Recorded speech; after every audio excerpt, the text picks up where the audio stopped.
Okay. And then I'll just kind of like do a little intro and introduce you, and probably just ask you to like tell me a little bit about what you got going on right now. Sure.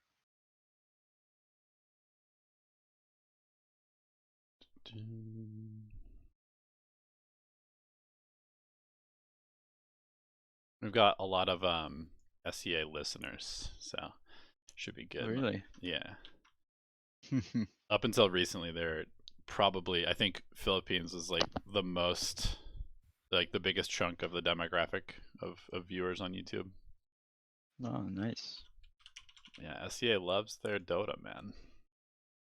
You picked a good For spot sure. to go play. Are you actually like? Were you born in the Yeah, Philippines? You were. I was born in Cebu, Okay. Cebu City. Nice.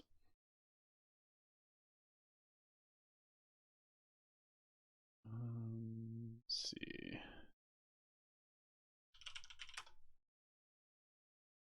And like I said, these shows usually go for like 45 minutes to an hour, something like that. Okay. If you got to go, let me know. We Yeah, don't have like a no problem. ton of questions today, but we've got a decent amount. Okay. No problem. Don't really have anywhere to go.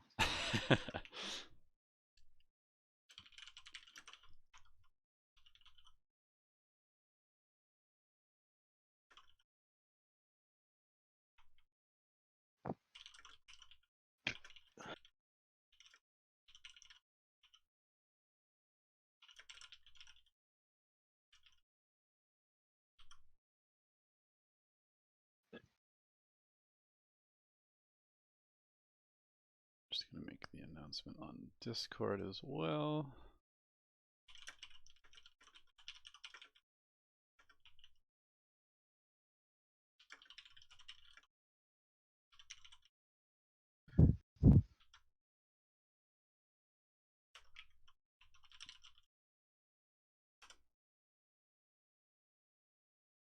And here's the link for you as well.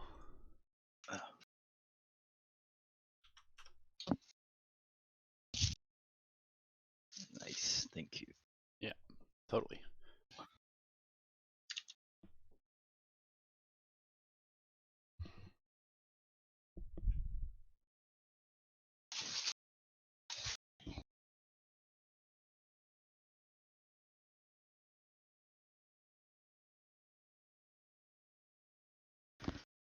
All right. You ready to get started? Let's do this. Cool. So I'm gonna start this, and welcome everybody to Alchemy Answers episode 79. We are joined this week by none other than Ninjaboogie. Mike, how are you doing today? I'm doing good.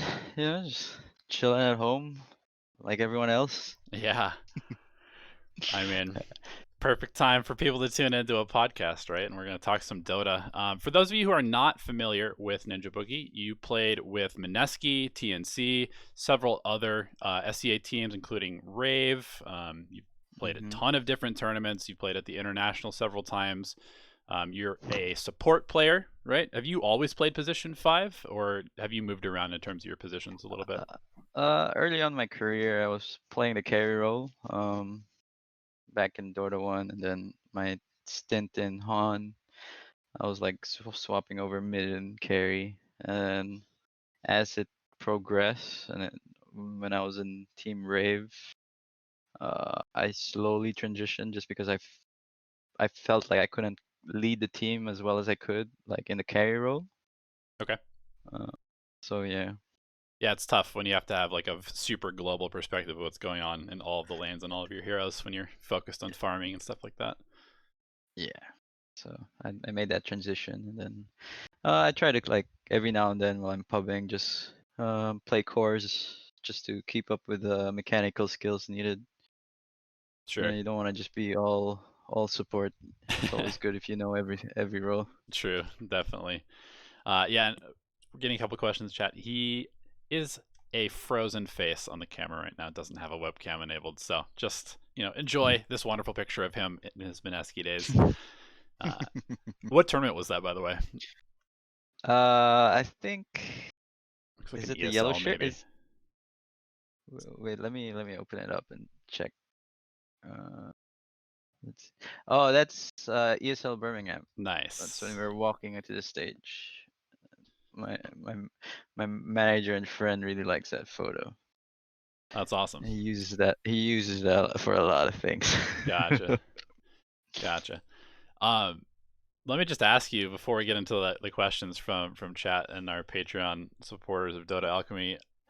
How is Mhm. it walking onto a stage? Have you played did you play traditional sports at all? Are you a fan of traditional sports? Because I have to imagine that it's kind of the same, like walking out into a stadium of thousands of people cheering and stuff like that. It's probably pretty nuts. Yeah, like I mean, I had my history of like varsity sports back in high school.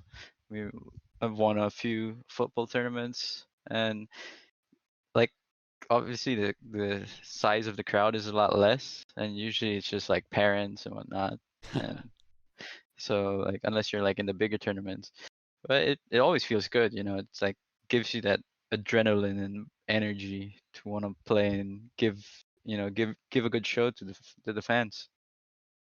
That's super cool. I played sports my whole life, and so I've always been a big fan of how like esports has kind of moved into that direction a little bit with like these big live events. And actually, um, TI6 was the first big esports tournament that I went to. I'd been to Hmm. like a couple lands when I was in high school and stuff like that, but it was like the first really big tournament. And walking into Key Arena and like seeing the atmosphere there, I was like, esports is going to be so big. It's like going to be a global phenomenon. As soon as I was actually at that tournament, I was convinced, 100%. Yeah, it's nuts. Cool. Well, let's go ahead and hop into some of these questions. We got some good ones. I curated them a little bit. Take Hmm. these mostly from my patron supporters, but we will get to chat questions a little bit as well. I like to do a speed round at the end of these segments if we have time. Um, but a lot of them are pretty like support focused and pretty kind of like meta, just how to do stuff in the current Hmm. game. So I think you'll be able to give us some good insight. And the first one is by a user named iChugCoolant. Probably don't do that. It sounds Don't do that. rather That's unhealthy, but sounds like a death sentence. yeah, that's not his question though. Let him do what he's gonna do. He says he's recently realized that he has a 56% lifetime win rate on Radiant compared to 49% on Dire. I think probably using Dota buffs to look at that. Have you ever Hmm. analyzed this yourself, and can you share your thoughts on the subject of why that might be the case? I think the patches prior, or maybe like a few years back, there was a heavy advantage of Radiant just because what was the mindset back then? Like Roshan's at the Radiant area, so it's normally like Radiant wants to play top, and then Dire wants to play bottom because the easiest tower to get is always the safe lane tower. Because it's like the backup is, if they're not prepared, they have to TP in, and if they all TP in one spot, that's never a good way to defend the tower. So like the tier 2 is really far away from the tier 1, and there's no other ways to connect easily unless you're either predict the push or you're prepared. So like the most natural way to take towers is like you take the safe lane.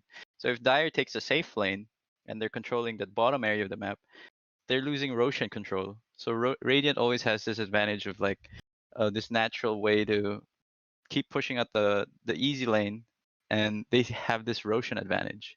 So you like in the patches prior to that, you always see like Radiant teams pick at least one hero that's very good at dealing with Roche, Mm-hmm. because you take advantage of that map control that you have.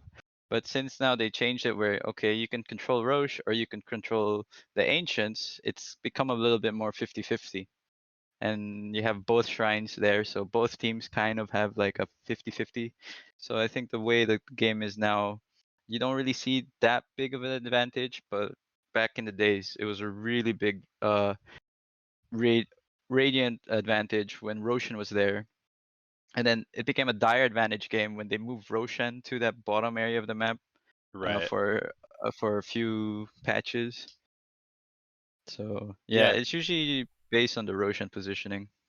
Yeah, I was just gonna say, back when Roshan was on the bottom side of the map, it was like everybody was just trying to pick Dire in all of those games, and I mean, the Aegis is like the key to going high ground and ending games for most, at Yeah. least in most like competitive games and even in pubs. So it makes sense that just like natural game flow is kind of dictating that advantage. Um, Hmm. and yeah, now with like the ancients being on kind of on the dire section of the map that you'd control, it is a little Hmm. bit more balanced, but at the same time, I feel like there's. Do you think that actually brings a little bit more like strategy diversity? Like a Radiant team might want to focus more on Roche, whereas a Dire team might want to focus more on like ancient farming heroes like Sven, Luna, that kind of stuff. It used to be like that, but again, I haven't been playing since TI9, Mm-hmm. so I don't really have like the insight of like how a team plans. You know, it's just what I get from watching games and whatnot. But prior to like this current map, you know, like you always have like the dire team going for the late game because they always had this triangle Mm, where it was so hard to go in. Like I mean, you still have the triangle, like that's where the ancients are, and then there was only like I think one access point or two access. I forgot how the map looks like already back in the day, right. but like that was the dire strat. Always just turtle until like you get a Medusa with like 3 4 items, and then you can run down the game, Okay. run down the lane. So that actually was something that pro teams were trying to focus Yeah, on. yeah. There was like I think it was pre TI5, or was it pre TI6? No, TI5. Yeah, it was very like you have lineups based on what your position. I mean, if you're Radiant or Dire. Cool. Awesome. All right. The next question is from Indy, and he says that she, maybe, um, I often find in my games there's someone playing mid from the off lane, but not as good when I'm the four. So basically, like, uh, this is kind of in reference to a replay review session that I did with him, where I was saying that I think that he's about to play off lane, or he's about to play position four as if he's the off laner, but just worse. Because in pubs, you know how people will like pick a role, but then they won't actually do that role's job, and they'll just kind of like do something else. Um, Mm-hmm. and so he's asking, what are you supposed to do if your offlaner is playing as if they're the mid, like maybe taking more farm, maybe not really building aura items, building damage, that kind of stuff. If you're the four, what are you supposed to like build the aura items for them to kind of like fill that hole, or should you just try and play your role to the best of your ability and hope that it still works out? Mm, I think it's a tough situation because like one thing is like you can only the only thing you can really do is try to communicate and hope that you know he's willing to work together as a team to win. If not, like a lot of position fours don't really benefit from all these aura items, Right. and maybe you'll have a specific item that maybe you need to rush, like let's say Spirit Vessel. But even then, that's not really an aura item that a position three goes. So I think my advice is just like tr- do your best to try to get him like to coordinate together as a team. But if he really is just gonna stick and play his own game, you just gotta do the best you can to win. Yeah. Yeah, I feel like there's maybe like a little bit of a balance that you have to strike where, you know, Uh, you get your Spirit Vessel, like the item that activates your hero, but then you also have to maybe pick up like a pipe instead of something else later mhm. on or something like that. It's Because tough. also like the one thing that you should keep in mind is like a position four can be a really big game changer. You know, like you see like these godlike players like Right. Jerax. You know, like they make so many things happen because of their position. So just try to keep that mindset. It's like if your position three is playing like mid, maybe you have to think of like how you can take over the game as in your position. Hmm. And I say you should think about this every in any position. Even position five can take over the games, uh, if you're just patient enough to take the right timing. Yeah, totally. So kind of like if you do your job as well as you possibly can, a lot of the time that will make up for deficiencies in terms of your team's itemization or how they're playing. Hmm. And then he also has a second part question, which is he says a life meta question, which is how do you motivate yourself to do work and not play Dota? I try to limit myself to 2 to 3 games a day, but if I lose the first two, it's hard not to want to play more and get that MMR back. It's tough. Like I'm not sure if I'm the best person to answer this because my work is Dota. Right. Um, but balance, I guess. Like, uh, y- as much as I'd love it, is like I'd love to just play nonstop, but I have also other, obligations. I have to take care of my dog. I can't just ignore it. So it's like it's kind of like a balance thing. Yeah. And yeah, you'd love to like I actually go through this mindset, right?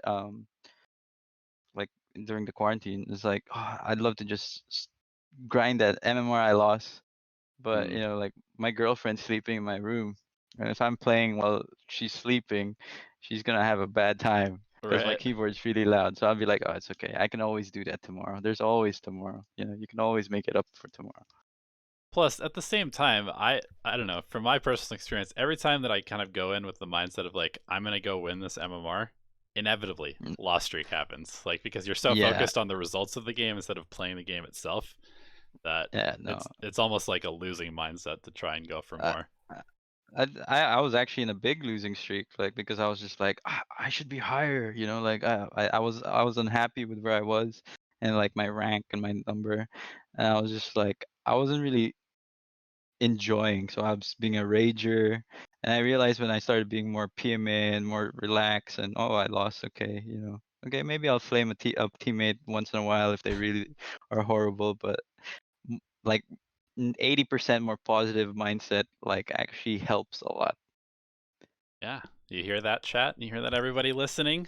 Even TI players are unsatisfied with their rank and go through the same stuff. So you guys are not alone out there. All right, our next question is from H-Man, and he asks, He-Man. yeah, He-Man, H-Man, how to overcome the stress of playing ranked instead of unranked, which has no strings attached. So ranked anxiety is definitely something that people deal with. Have you ever dealt with that? Not really, because like I actually treat both of them the same. Um, Oh, which interesting. I don't know if it's good or bad. Like I'll be as serious as I can with my friends, and you can ask them. Like I want to win every game I play. Mm, Like I will try to win.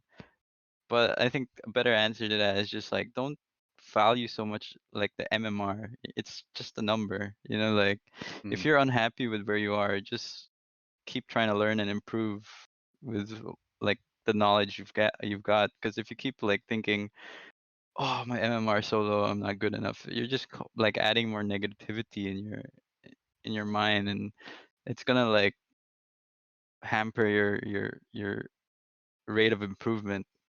So it goes back to just being more positive and just not thinking so much of your rank, your MMR. Like even if you lose, you can always learn from you know your losses, and you actually learn more from your losses than your wins.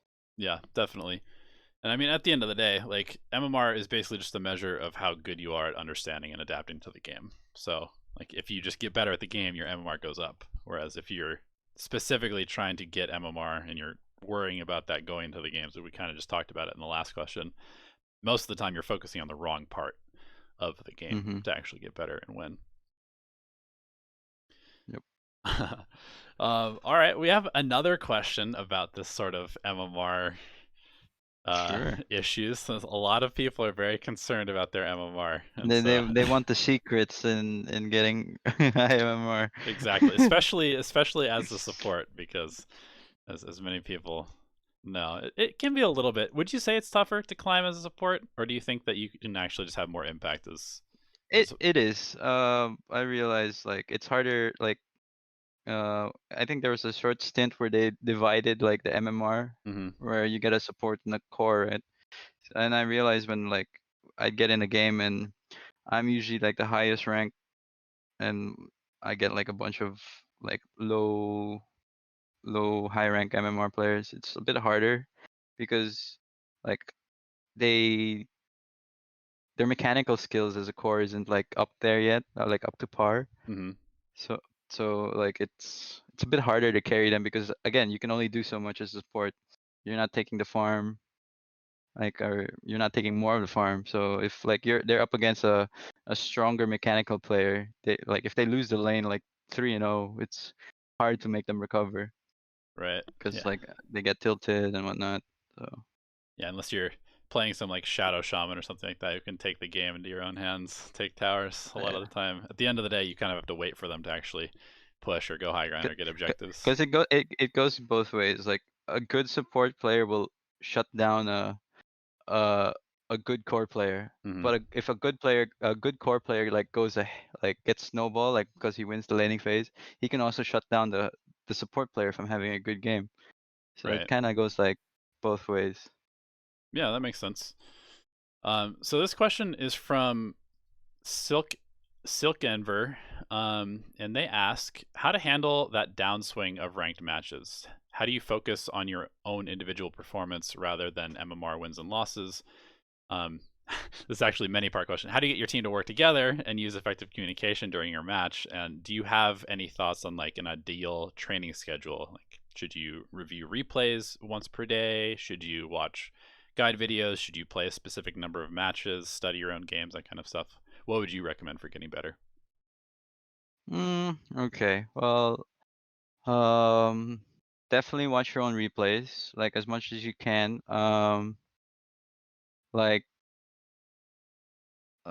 let's see. Like as soon as the game's done, like you know what caused the game to lose. Like, so you have to ask yourself, did I play my best?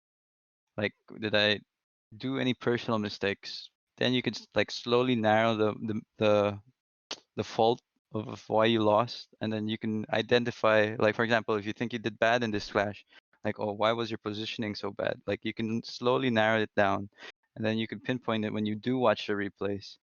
Because like I don't know if my mindset is like when I'm playing whatever game, I'll like make a keynote on my head, like, oh, this minute, this fight, I did horrible. So like Mm, I'll review it straight after the game, and then I'll see like, okay, where should I have stood, and then I'll keep that mental note. So like going into the next game, I'll be fresh, and I just keep like learning from like what I did wrong.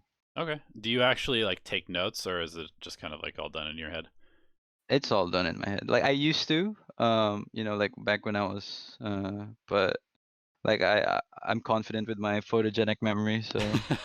Gotcha. But like if you really do want to get better, it's really a mix of both. Like and it also depends what kind of player you are, because there are some players who they need to like play more amount of games. Like, and I'm speaking from like the pro level. Like I've seen players where they need more games to like have that information like jammed in them. Hmm. And I've seen like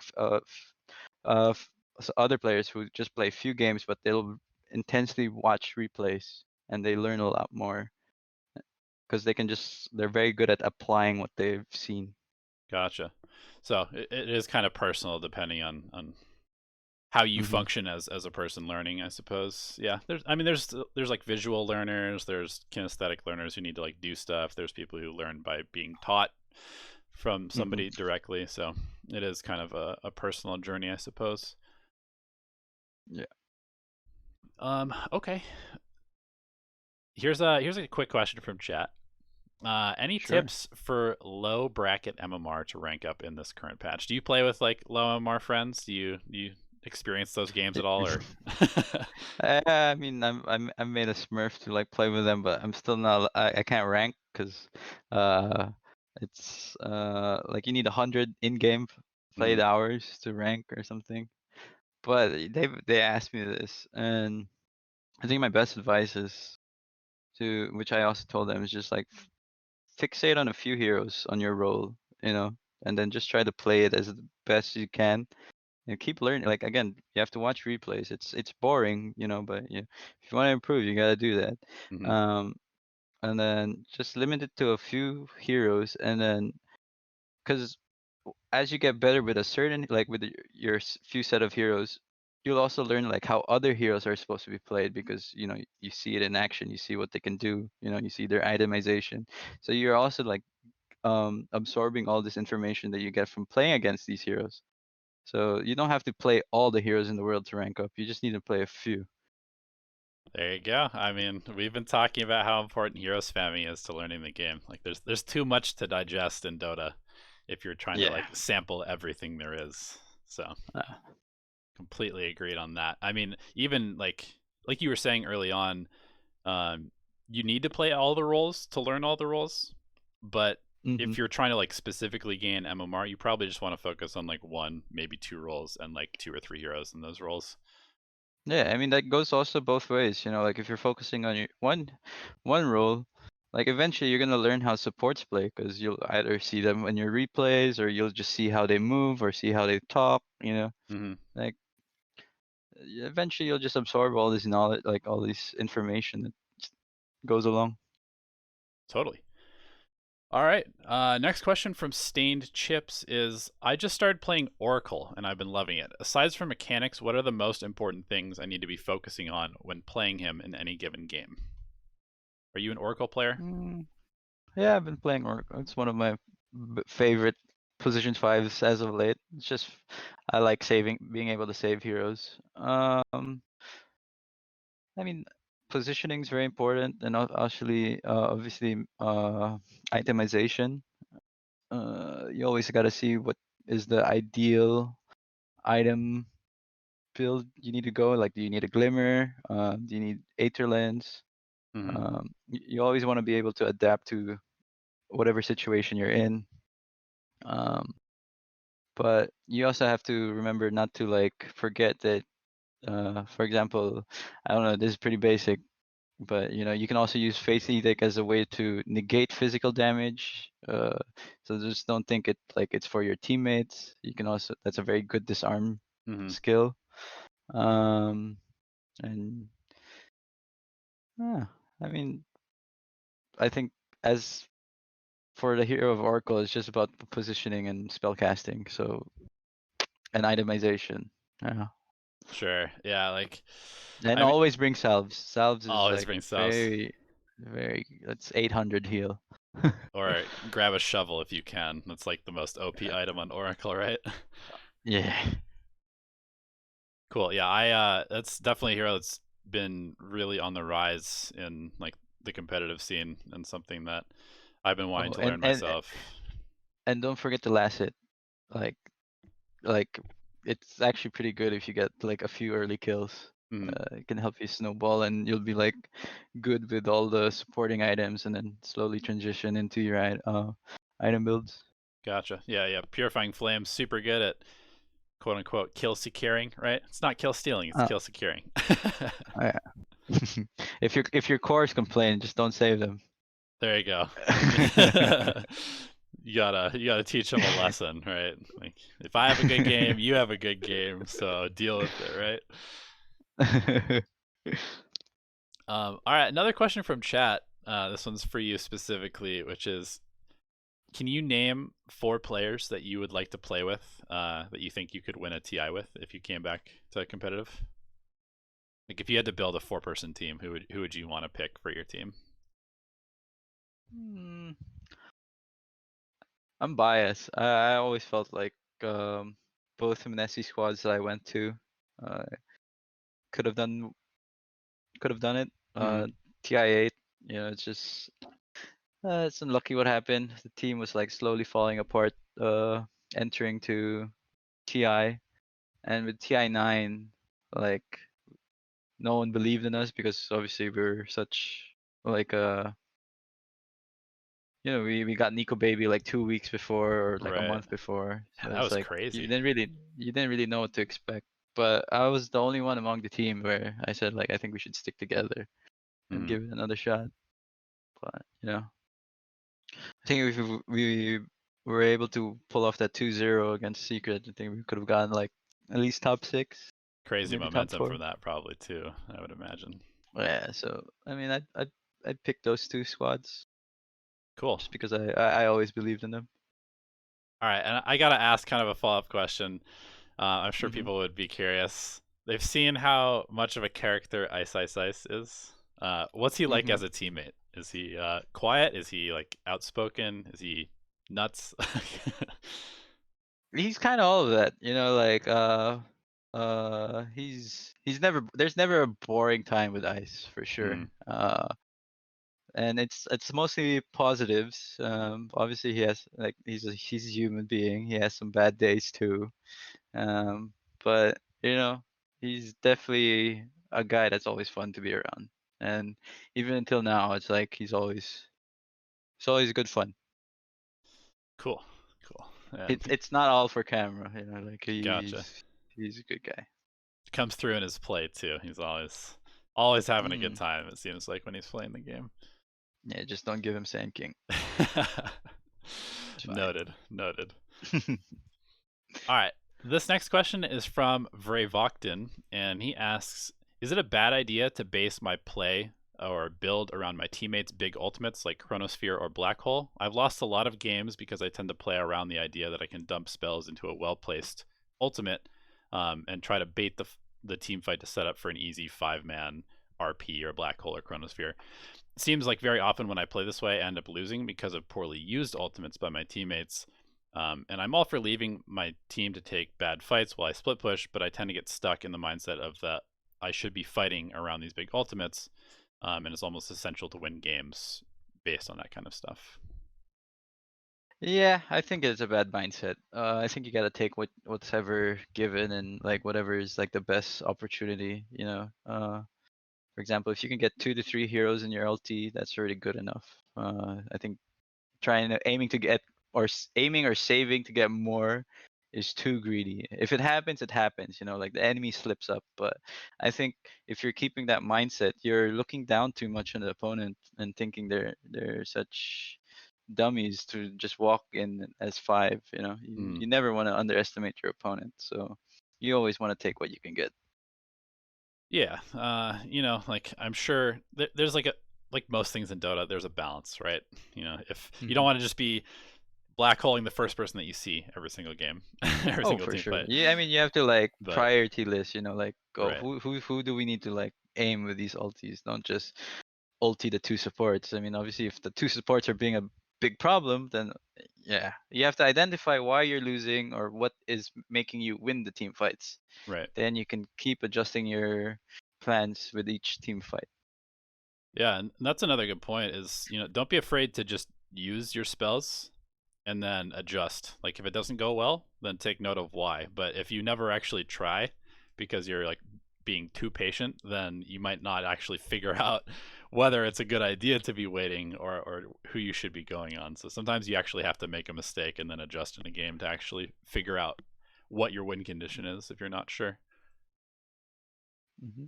And also, you can also like based on it, like if like you can tell if someone's really like on fire in the game. Like he's going away with so many things. Just if you need to use your big ulti to stop this guy or like give him a heat check, you know, like Totally. just Like use it on him. like basketball, sometimes you gotta put your big guy on the guy who's scoring a bunch of points just to like screw with his momentum a Yeah. little bit. It is a mental game for Yeah. sure. I totally agree with that. Yep. uh, a lot of people ask about like how to beat Smurfs in games, like if somebody is, That's it. Like yeah, that's one of the better ways. I Like agree. just try like work together with a teammate and just say like we gotta focus this guy. You know, like that's the only guy you need to focus on. Uh, if you kill the Smurf, everyone else is it's not so hard to deal with. Yeah, and there's a good chance that he'll probably start flaming his teammates because they are technically much Yeah. worse than he is, and he's gonna be complaining about how bad they're playing. So it's one of the best Mhm. ways to pull apart a team is to make their best player hate the rest of his teammates. All right, next Yep. question is from Wooshbar, and he asks, "How do pro players innovate mostly? Like when Position 5 Ember came onto the scene, was it just something that was seen in scrims? Do pros sort of like see pub players maybe griefing with it, but it actually ends up working? Is it something that you guys are like planning? Are you researching this? Like, how do you actually come up with new ideas and Well, knowing that certain heroes will work in other positions like that?" I can't speak for anyone else, but I can speak for myself. It's a bit of everything. Like to take away from all the seriousness in the game, I play with my friends who they're pretty low MMR, but like a lot of times I'll goof around, picking support heroes as mid, and then whatnot, doing stupid item builds, stupid builds. or maybe it's something that we see in a pub game that hasn't been used. Hmm. So one example would be like a lot before talents came out. I was already doing like Wyvern core before Ice did it, Nice. and then like I was just playing mid and just owning people in the normal games. And then when Ice, when I became teammates with Ice, and he came up with the suggestion, like, oh, I think Wyvern would be a good offlane. Everyone else was like, huh? Like, why? And then I instantly said, it's great, dude. It's a great core. You're gonna have so much fun. And then we did it in the pub. I mean, we did it in a scrim, and it worked out really well. And then it just went. And then another thing that, like, I think this was going in DAC, the one we won. Um, we noticed, like, I think me, Jabs, and Ice were in a pub game, and we saw like an Underlord solo Roshan at like 13 minutes. Oh, back when it was percentage based on Firestorm. Yeah, he just went Helm of Dominator, and we're like, what the how the hell did he do that? And then after that, like we did it with every Underlord game. So it's kind of like you get the information anywhere, or for at least for me. And Sure. sometimes, like you'll look like I'll just stare at the hero list and like, oh, this hero can play like this. And it's most of the time it doesn't work. Sometimes, and then other times, it works. Sure. Have you seen this support sniper, the 4 sniper Aghanims rush Oh that's yeah, been I did. plaguing pubs?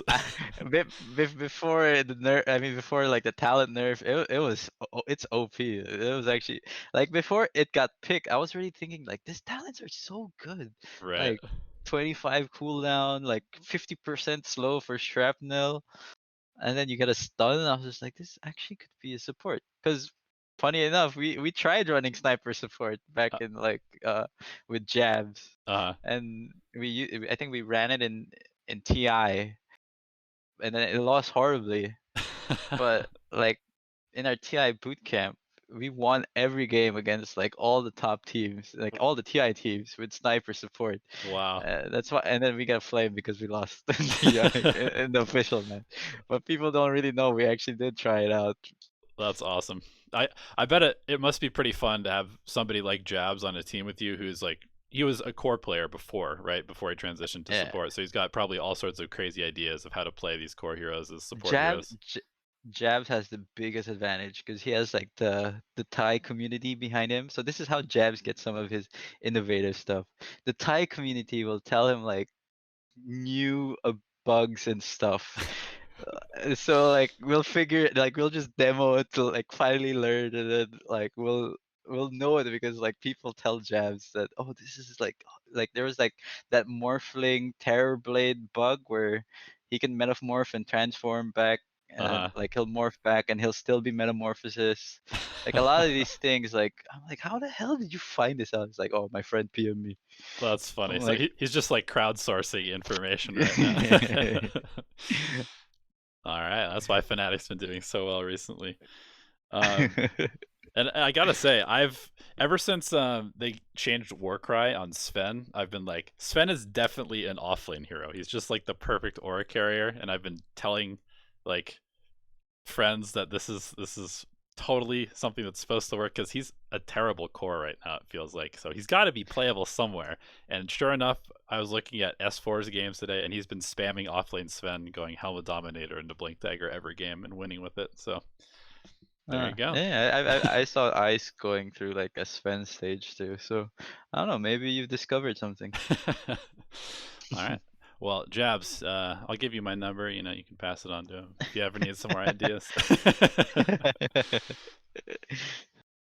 All right. Next question is from Hybrid Theory, and he asks, "What are 3 main differences between a pub player and a pro player?" We see a lot of pub players who are super high MMR but don't make the transition to pros, but then there are some that reach a super high MMR and then do transition into being successful pros. What do you think makes the difference? Uh, I think the biggest difference is like the team game, the team aspect of the game.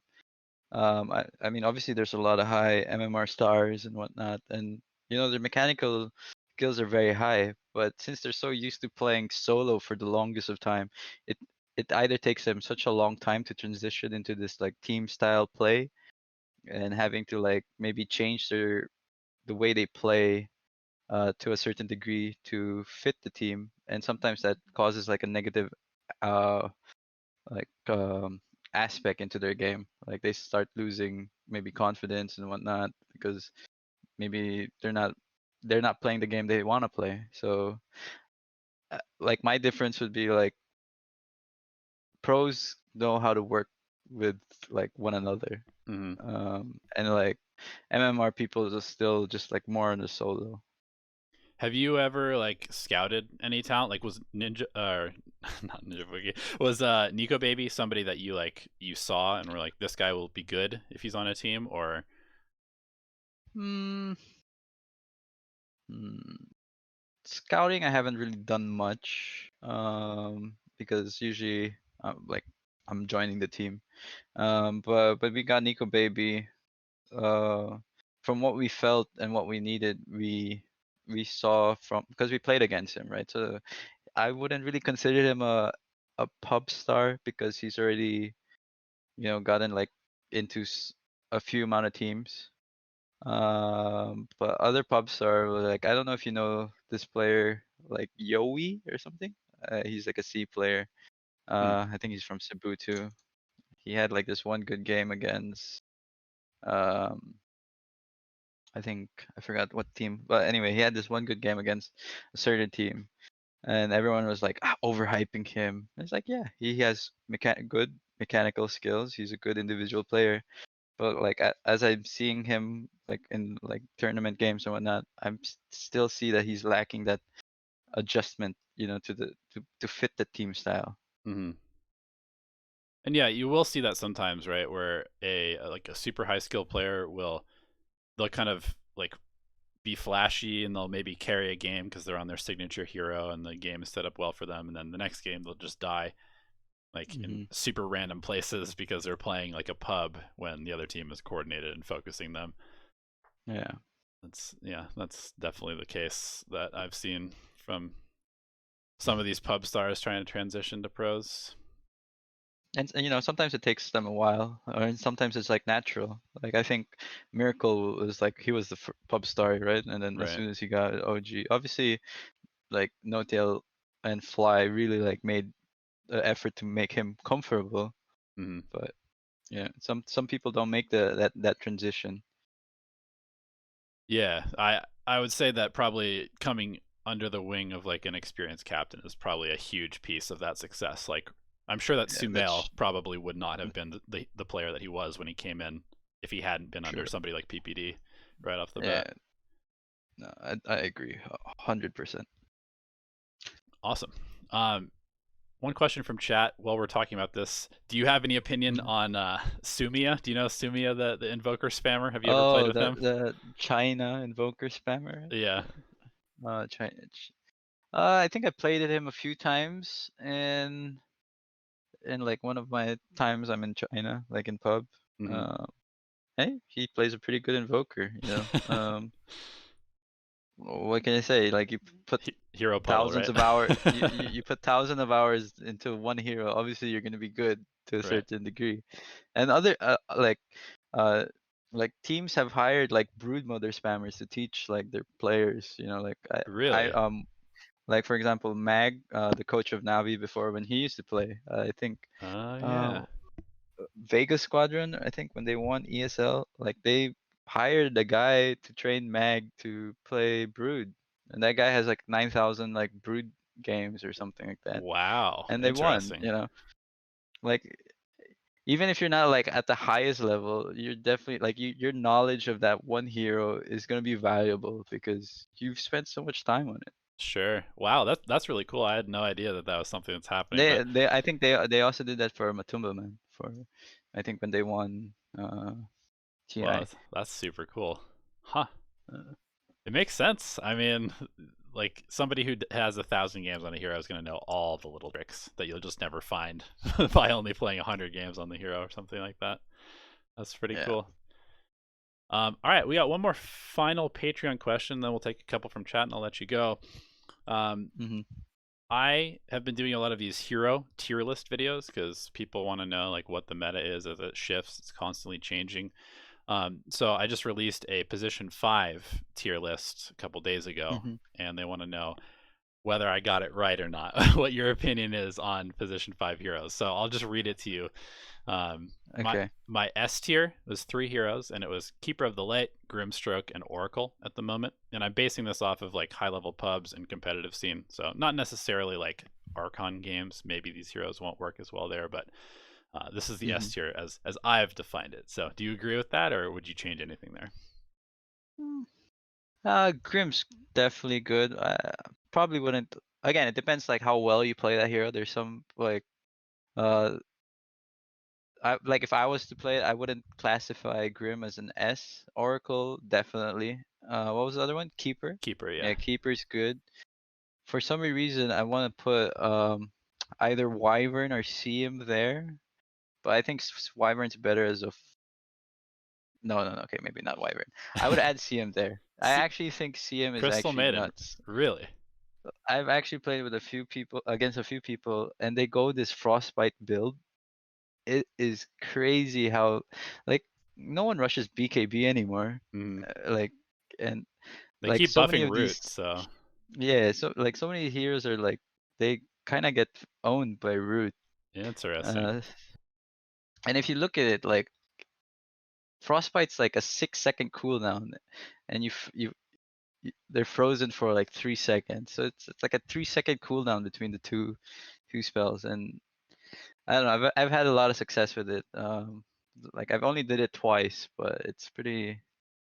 I lost it like twice, so I think CM is kind of like slowly getting up there. But I Okay. think my sure bet of the class S hero. Obviously, you have Chen, but you have to be a Chen player. Right. So I was gonna say Um, the A tier that I have, and some of these in the video I kind of made the stipulation that like if you're comboing a hero like Grimstroke or Coddle with like Ember or Void Spirit or Ricky or something like that, then mhm. definitely S tier. But if you're not Oh yeah. picking for the combo, then maybe look elsewhere. And so the A tier heroes were Ogre, Snapfire, Bane, Jakiro, Chen, and Winter Wyvern. Um, I feel like all of those are Hmm. pretty strong laners and have good, Yeah. you know, mid Oh, you don't have Lich? I have Lich in B tier actually, and that's just because I've been noticing it's been losing a lot. It's like a 44% win rate in pro level pubs at the moment. So Yeah, it's actually true. Like people pick Lich because it just owns the lane, but afterwards it's kind of like falls off. right, that's kind of how I feel. Like you could just pick a Bane instead, who has like essentially Lich's kit in terms of being able to grab people, but and bully the lane. Mhm. But you also are just like a bit more utility. I don't know. I wouldn't be opposed to putting Lich in A tier, but I was just basing it off of the win rate, and it seems to be kind of on the decline. So Yeah, no, for sure, for sure. No, I can agree with that. Like if this is just solely based on pubs, then yeah. Like if I'm playing position 5, I'll definitely pick Oracle or CM if I want to get like good wins. Sometimes I even pick position 5 Rubik, but okay, that's only because I want to take over the game. sure, yeah, that's Rubik's always that hero. You're like, all right, you're not actually a position 5 player playing the 5 right now. But yeah, Ogre's always good. Mm, Jakiro is like you have to know who you're playing against because it's kind of hard, right? Because position 5 usually you're picking first Mhm. or second in the MMR pool, right? So you want to pick a hero that's like well-rounded. Right. So like Jakiro, it kind of gets bullied by a lot. So it's a good hero, obviously, if you can get it, like if you can survive the laning phase and secure your carry farm. Yeah, that makes But yeah. sense.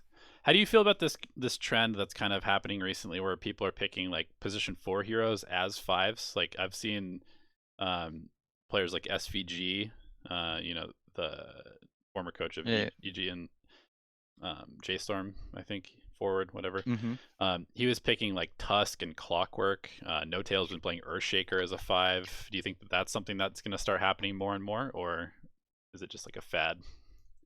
I think one way is to just like make reading the drafts a bit harder. Mm, Especially because obviously when you're drafting against or when you're playing official games or uh, drafting, you know you can have more strategy to picking. But when you're playing pub, you can't really have that level of flexibility. I've tried the position 5 earth shaker, and obviously it's good, but if you don't if your team is not well coordinated, it's gonna be a disaster. So Gotcha. I've had good games with it as position 5 in a pub, and horrible games because obviously if you're position 5, you have no farm priority. So Right. like No Tail has had success with it because his team is playing together. You know, he's getting gold, he's getting assists. But if your team's just farming and you're a position 5 earth shaker, it doesn't always go the best. 30-minute blink dagger. Not quite the same impact as like an 18-minute blink dagger. Yeah, for sure. Awesome.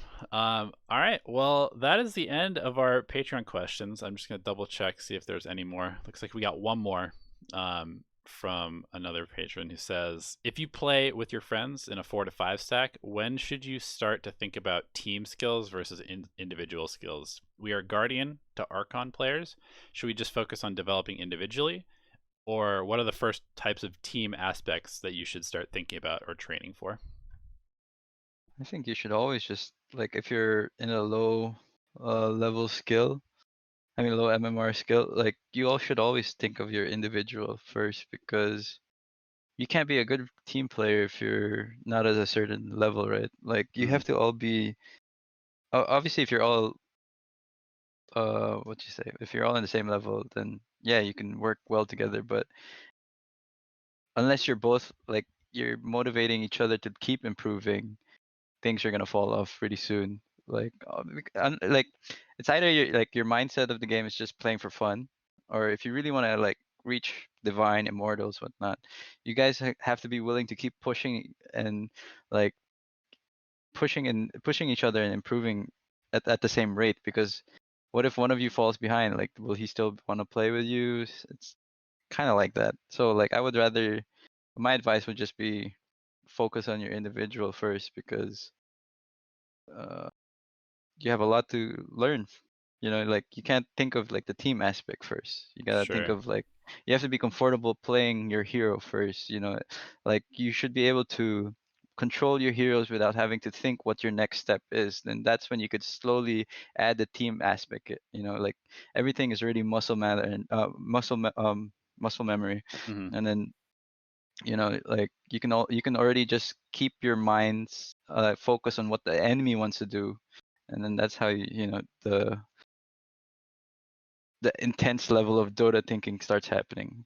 Because if you're always like thinking, oh, I have to right click this creep, oh, I'm gonna use my stun on this hero, then you're wasting a lot of time thinking, like I don't know, wasting a lot of time thinking on like stuff you should already know. Yeah. Right. Yeah, it's like if we were to use a computer as an analogy, you'd be having like too many other processes running and just like lagging the main thing that you're trying Yeah. to do. Totally. Uh, Okay, cool. Well, chat, throw in your questions real quick. We'll take like 5 maybe speed round questions. We'll give you like 10-word answers. In the meantime, while you guys are thinking of your questions, make sure that you go check out Ninjaboogie on Twitter, Twitch, and follow him on Facebook as well. It's all Ninjaboogie with 2 E's. Here's the link to his Twitter in chat. I'm going to go ahead and make sure that you get some extra followers out of oh, this. my Twitch is 3's. 3 It's the one. E's. Oh. Yeah. I forgot my password for my Sorry, Twitch with 2's. I have that wrong in the overlay. Let me throw that in chat it's also. it's fine. Okay, so we got some good questions. Who are the best C players ever, in your opinion? I mean, the goats, right? Mushi and Ice. Mushi and Ice. All right, there you go. What do pros think of the farm system teams like OG Seed, Virtus Pro, Prodigy, etc.? I think it's maybe it's not the best right now because I think Valve has that strict rule where only one team is allowed like within an organization. But I think it's good. Like an academy team is always helpful. You know, like in the NBA you have G leagues or you have like even lower. It's just a way to like for players to just improve and work on their skill. Sure. What do you think about Enigma right now? Is the hero on the rise? Yeah, people are forgetting about it, so it's slowly gonna make a comeback. That hero always like has that up and down phase where it's always pick, and then everyone thinks of counters or how to deal with Enigma, and then once people start forgetting about it and mix away to like the last pick, and everyone's like, oh no, they got Enigma. Sure. Yeah, I'm seeing like 6-minute necro books into push strategies or like the blink BKB build both being very effective right now in pubs. Mm-hmm. All right. Final question is what are the drawbacks of going pro from your opinion?